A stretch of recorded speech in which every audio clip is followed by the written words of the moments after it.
lang, kahit sunugin mo ako dito, mangangamoy Rodrigo Roa Duterte ako, di ba?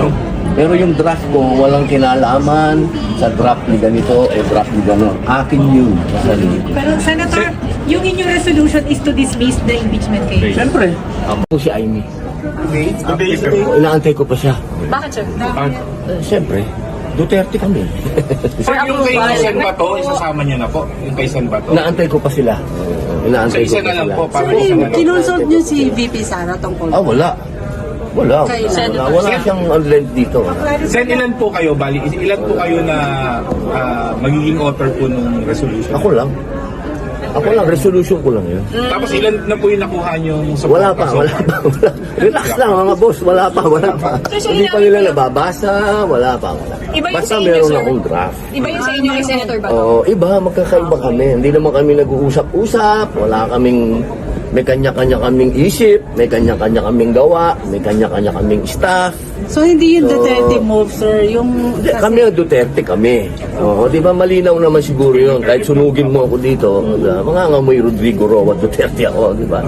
Pero yung draft ko, walang kinalaman sa draft ni ganito o draft ni ganon. Akin yun, sa sarili ko. Pero Senator, yung inyong resolution is to dismiss the impeachment case. Siyempre, Opo.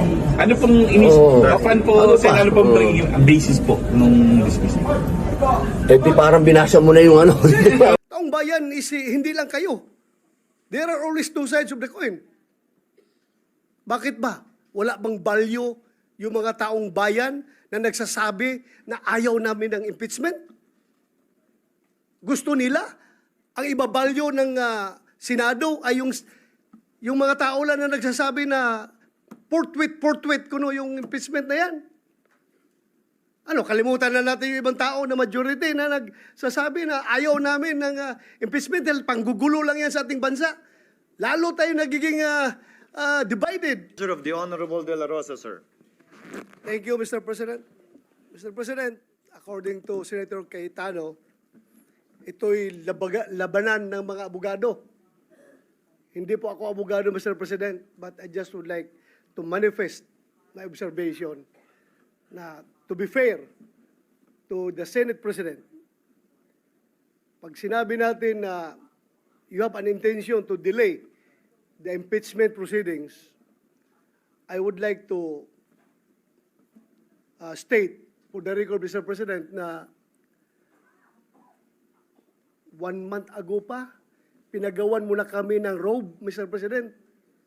Kasi excited na tayo na sumuot ng robe para to form the impeachment court. To be fair with you, Mr. President, you've been preparing for that. And yung schedule natin na naka-schedule sa Wednesday, which is 11, if we give the ruling today, whether ano ba talagang gusto natin, today or Wednesday, I support you, Mr. President, kung anong gusto natin schedule. Sana mapag-usapan natin ngayon. Hindi ako abogado, pero ako ay isang Pilipino na gusto sana na hindi na tayo magkakagulo sa Pilipinas. Hindi tayo magkawatak-watak. At yung mga nagyayabang dyan, na sabi nila, gusto daw ng taong bayan, na ito ay talagang magkakaroon na kagad ng impeachment, taong bayan, ginagamit. I don't know kung sino taong bayan yung sasabi nila. Because, alam ko, Mr. President, halos lahat ng tao ng Mindanao at ng Visayas, as I have observed during the campaign period, ang sabi sa atin is, Sir, ibubuto kita kung hindi ka magboto sa impeachment or hindi ka magboto sa conviction. Yun ang sinasabi ng taong bayan. Kaya please, do not use the term taong bayan palagi because taong bayan is hindi lang kayo. There are always two sides of the coin. Bakit ba? Wala bang value yung mga taong bayan na nagsasabi na ayaw namin ng impeachment? Gusto nila? Ang ibabalyo ng Senado ay yung mga tao lang na nagsasabi na forthwith kuno yung impeachment na yan. Ano, kalimutan na natin yung ibang tao na majority na nagsasabi na ayaw namin ng impeachment dahil panggugulo lang yan sa ating bansa. Lalo tayo nagiging divided. Lalo nasisira ang ating ekonomiya. Mga investors umaalis na dahil ang gulo ng Pilipinas. So yun lang po, Mr. President. I am 101% supporting you. What's your stand, Mr. President? Thank you, Mr. President. Senator Padilla, you may proceed, sir. Maraming salamat po, Ginoong Pangulo. Katulad po ng sinabi ni Senator Joel Villanueva, ako po ay hindi po ako abogado, katulad po ni Senator Bato. Pero sa maikling panahon ko po dito, lagi natin binubuksan ang ating rules. At yan po ang unang-unang dinala sa akin nung ako po ay nanalong senador at ako po ay pinuntahan ng sekretariat. Ang una pong binigay sa akin ay yung rules. Napaka-importante ng rules. Yan po ang unang-una talagang isinaksak sa aking ulo. At bukod po doon, tradisyon. May tradisyon dito na kailangan susundin mo, lalo ka na neophyte. Ngayon, ang tanong ko po, sa dalawang nangyaring impeachment, yan po ay kay Pangulong Estrada at kay Chief Justice Corona. Lagi pong dinadala doon sa Committee ng Rules. At yan po ay inaasahan natin sa pagkakataong ito na doon uli makarating.